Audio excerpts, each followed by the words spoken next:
Honestly, what do they all take me for? I'm fine. Perfectly and completely fine.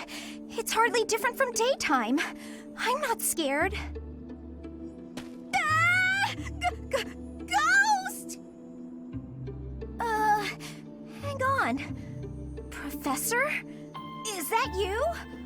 Oh, well, good evening!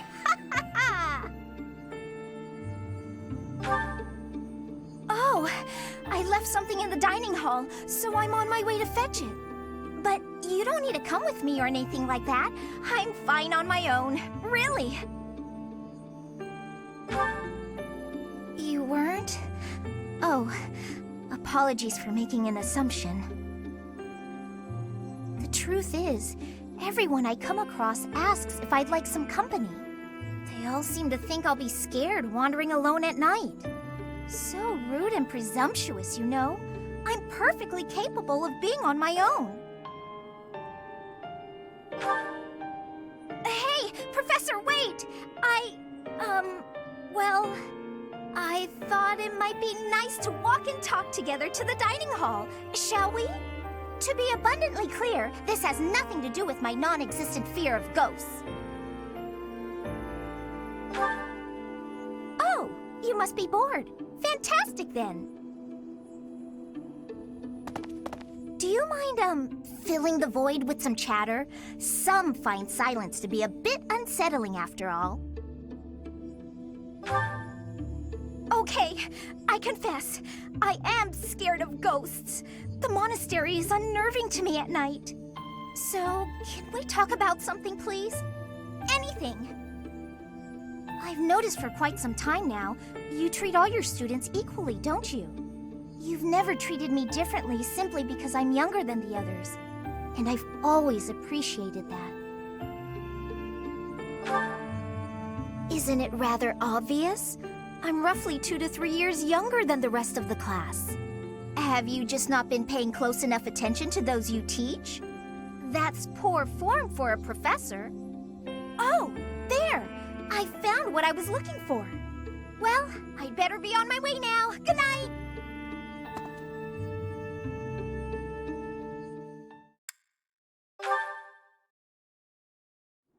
Professor, thank you for helping me with my training. I'd love to do this again if possible. Your advice is always so useful. Everyone thinks you're a wonderful teacher. You account for people's weaknesses while capitalizing on their strengths. Initially, I wasn't sure you paid too much attention to your students. Clearly, I was wrong. After all, were that the case, you wouldn't be capable of providing such useful feedback. I'll continue to learn and grow from your instruction, Professor. I just know it.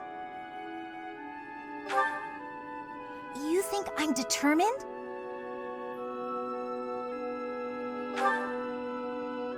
Professor, thank you.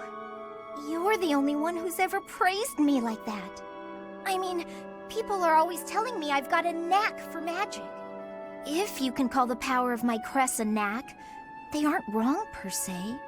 Though bearing 2 crests isn't a gift I ever asked for. Anyhow, I've made a point to work harder than most and not rely too heavily on the power they bestow. So I find it frustrating that the only praise I seem to receive is directly related to that power.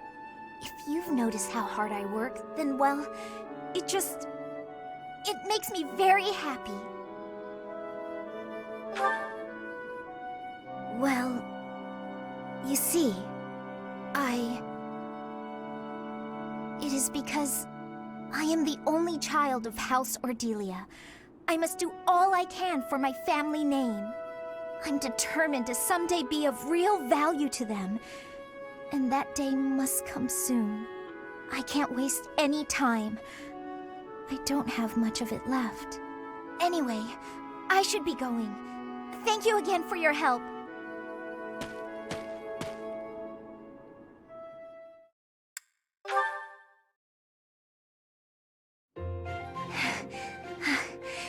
Thank you for helping me with my training again today, Professor.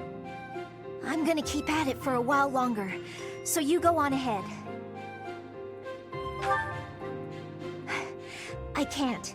Not when I'm right on the cusp of using my power to greater potential. Surely you yourself are tired. Just don't worry about me, okay?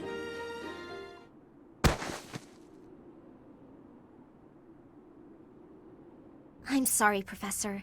It was careless of me to continue, despite how fatigued I clearly was. I probably should have listened to you. Now I've made a mess of things. I can't help but feel the need to rush in all things constantly. You get that way when you realize you haven't got much time. 18 years ago, House Ordelia was involved in a civil conflict within the Empire. All we did was respond to a call for aid. We weren't involved politically. But once the rebellion was crushed, my family was held responsible for the aid we gave, and the Empire gained some sway over us as a result. At the time, the noble houses of the Alliance took a passive stance. No one lent aid to my family. As a result, some key officials within the family were killed, and people from the Empire were sent to replace them. Among those people were some mysterious mages. They were unsettling, in a word, skin pale as death. One after another, they captured and imprisoned the children of our household. They began performing terrible rituals on the children, though it's probably more accurate to call them experiments. With the Empire monitoring our every move, my parents could do nothing but watch in horror as all of this unfolded. One after another, the children died, till the only one left was me.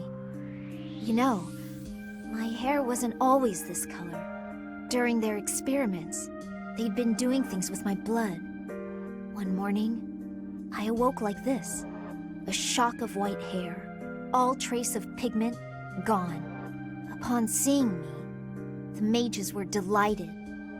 They realized that their experiments had finally succeeded. Sure enough, they ran a test and saw that two crests coexisted within me. Losing pigment from my hair wasn't the only loss. The mages informed me that my lifespan was now greatly shortened. 5 more years at most, perhaps less. Shortly thereafter, the mages lost interest in me, and we never saw them in the Ordelia household again. Since all that, our family has been in decline.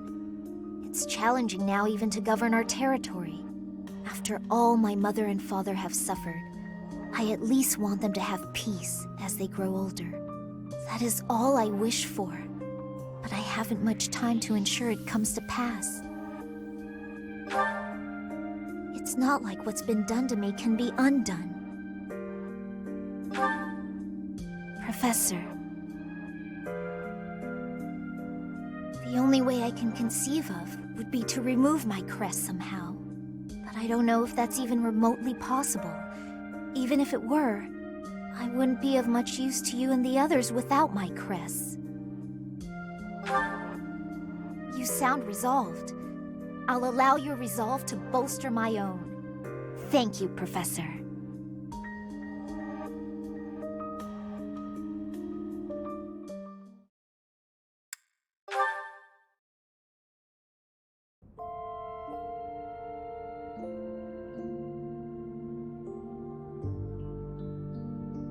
Professor,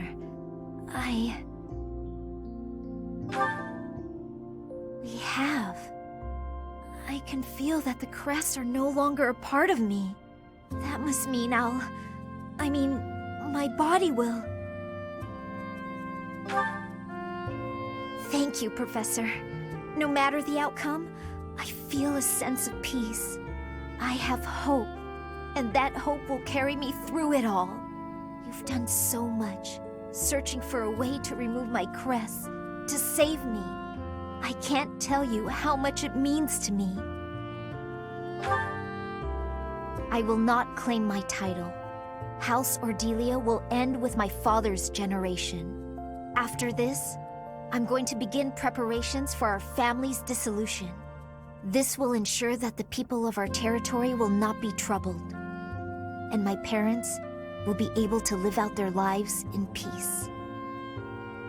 A good question. I hadn't considered it, but assuming I have life left in me, would it be all right if I came back here to stay by your side? Without my crests, I'm not sure what all I'd be able to do for you. But you have given me a new life. I want to use my time to support you however I can.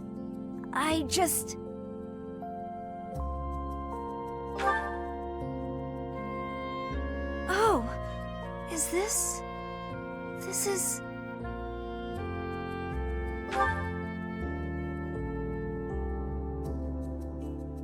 What I said earlier about not caring what the outcome of all this is, I take it back. For the longest time, I didn't think I'd be around to be a part of the future you and everyone were creating, that I had no place in it. But now, I cannot fight it any longer. I do care, and I do not wish to give up on chasing that future. I do not wish to die. I refuse to give up on myself or on our future. And so, I promise to come back to you, no matter what. Once I'm back...